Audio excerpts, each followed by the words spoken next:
Bonjour, dans cette vidéo, nous allons voir comment nous pouvons passer nous-mêmes et les personnes avec lesquelles nous vivons de la motivation à une véritable inspiration. Pour cela, nous allons utiliser un outil de référence simple, les 4 cadrans de la motivation.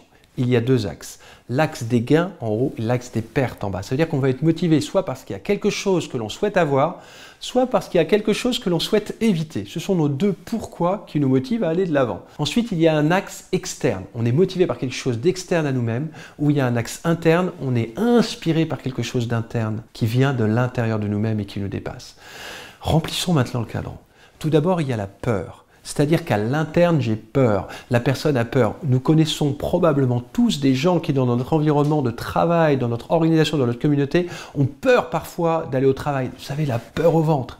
C'est ce qui conduit beaucoup de gens au burn-out ou à la dépression. Quelles que soient les circonstances extérieures, cette personne va s'inquiéter d'elle-même et va paniquer intérieurement, tout au moins, dans ce qu'elle va vivre, et va se mettre en mode défensif. Ensuite, dans le deuxième cadran, nous allons passer à la peur externe. C'est la fameuse motivation au bâton. On donne un coup de bâton si la personne n'a pas réalisé ce qu'elle devait faire. Il en est de même pour la motivation externe positive, c'est la carotte.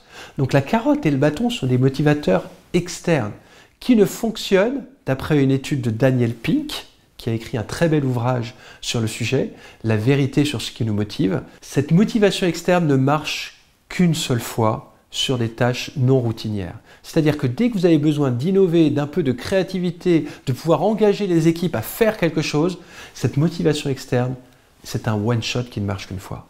Donc allons voir maintenant quelle est cette motivation interne vers le haut. Ce sont nos valeurs, ce sont notre vision, c'est notre inspiration.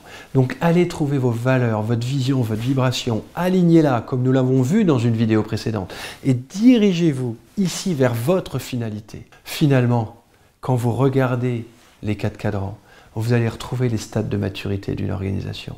Soit nous fonctionnons en mode survie dans la peur, soit nous fonctionnons en mode ambre dans la procédure, dans l'obligation de faire, soit dans le mode orange, dans la méritocratie, la prime au résultat, soit nous sommes dans un mode vert, familial, valeur de communauté, ou bleu, d'une réalisation qui nous dépasse. Dans une organisation, différents services, différentes équipes peuvent être dans différents stades, même s'il y a une couleur et une tendance globale.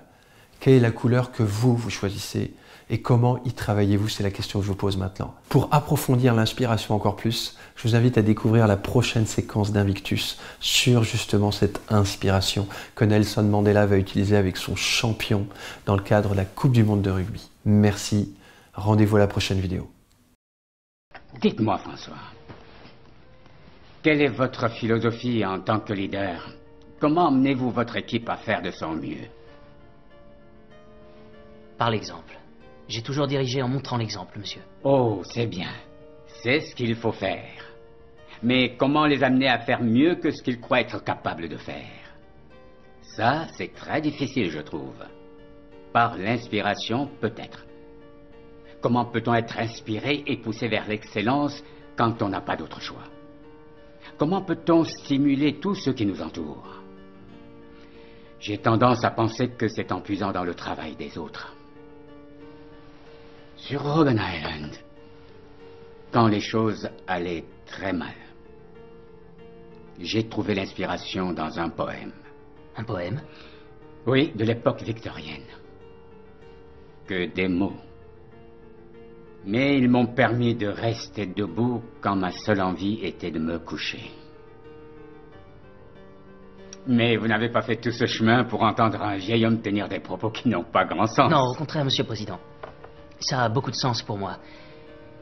Le jour d'un grand match international, dans le car qui nous conduit au stade, personne ne parle.